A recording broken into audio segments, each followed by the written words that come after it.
السلام علیکم ورحمۃ اللہ وبرکاتہ۔ قرآن کا اٹل قانون ہے، آپ کی آمدنی نہیں، آپ کی عادتیں دیکھی جاتی ہیں۔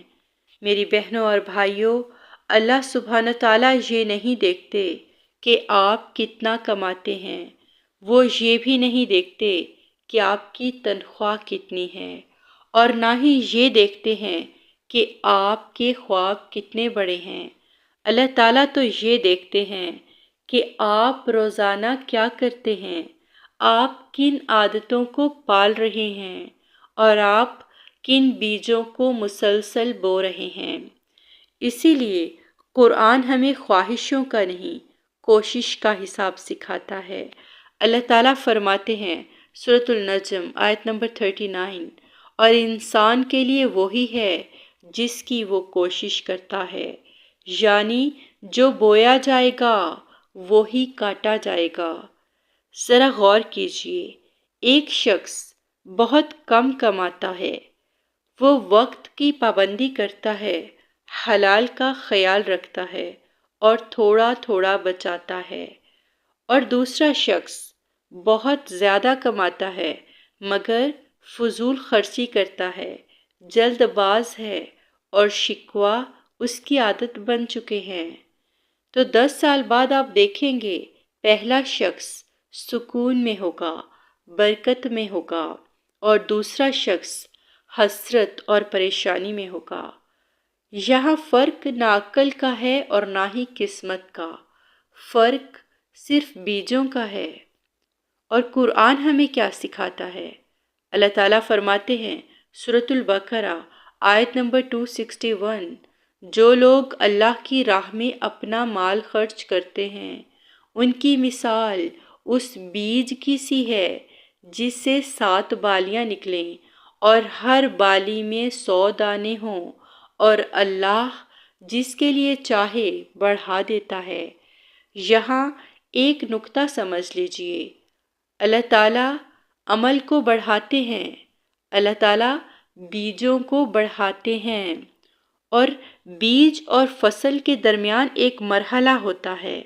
ہر بیج اور ہر فصل کے درمیان ایک چیز ہوتی ہے جسے قرآن کی زبان میں آزمائش کہتے ہیں اور دنیا کی زبان میں انتظار۔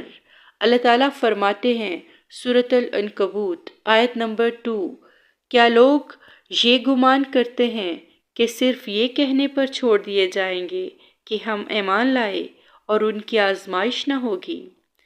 اور اکثر لوگ اسی مرحلے میں ہار مان جاتے ہیں۔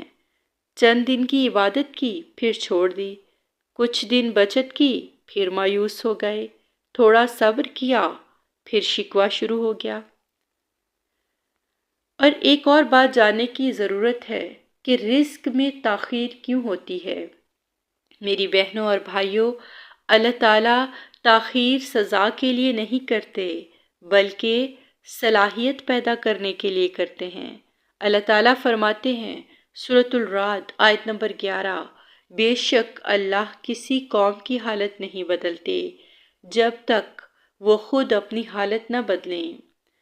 پہلے دل بدلتے ہیں، پھر حالات بدلتے ہیں۔ اگر بغیر ضبط نفس کے دولت مل جائے تو وہ نعمت نہیں بلکہ آزمائش بن جاتی ہے۔ نبی پاک صلی اللہ علیہ وآلہ وسلم نے فرمایا، اللہ کے نزدیک سب سے زیادہ محبوب عمل وہ ہے جو مستقل ہو، چاہے وہ تھوڑا ہی کیوں نہ ہو۔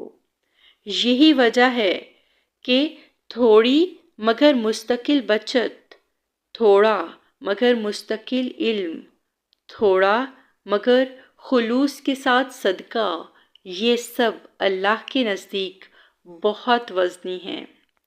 اللہ تعالیٰ فرماتے ہیں، اچھی زمین اپنے رب کے حکم سے پیداوار دیتی ہے اور خراب زمین مشکل سے ہی کچھ دیتی ہے۔ یہ کھیتی باڑی کی بات نہیں ہے، یہ زندگی کا اصول ہے۔ عادتیں زمین کی مانند ہے، اعمال بیج، اور مستقبل ایک فصل ہے۔ اگر زمین درست نہ ہو تو اچھا بیج بھی فائدہ نہیں دیتا۔ حضرت عبد الرحمن بن عوف رضی اللہ تعالی عنہما مدینہ آئے تو خالی ہاتھ تھے۔ انہوں نے کہا، مجھے بازار کا راستہ دکھا دو۔ دیانت، محنت، صبر، یہی ان کا سرمایہ تھا۔ اللہ نے انہیں اتنی برکت دی کہ وہ مالدار بھی ہوئے اور سخی بھی۔ اور حضرت یوسف علیہ السلام کو دیکھ لیجئے، اقتدار سے پہلے صبر، عزت سے پہلے پاک دامنی، خزانے سے پہلے کردار۔ اور آج کا سب سے بڑا فریب کیا ہے؟ ہم چاہتے ہیں آمدنی بدلے مگر عادت نہ بدلے، مستقبل بدلے مگر کردار نہ بدلے۔ مگر قرآن ترتیب سکھاتا ہے، شارٹ کٹ نہیں سکھاتا۔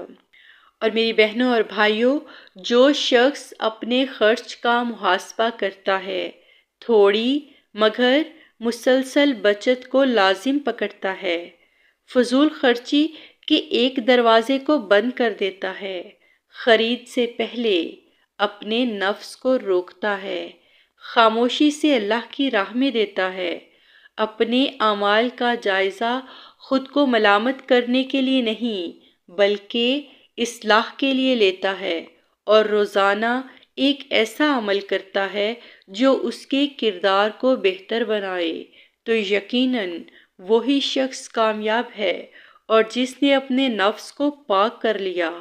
پھر قرآن پاک میں اللہ تعالیٰ فرماتے ہیں، یقیناً وہی کامیاب ہوا جس نے اپنے نفس کو پاک کیا۔ میری بہنوں اور بھائیوں، پیسہ مقصد نہیں ہے، آئینہ ہے۔ رزق وہاں رکھا جاتا ہے جہاں اسے سنبھالا جا سکے۔ بیج بونا کبھی مت چھوڑیے، چاہے زمین خاموش ہی ہو، چاہے فصل نظر نہ آ رہی ہو، کیونکہ فصل کبھی اتفاق سے نہیں آتی اور کبھی دیر سے نہیں آتی۔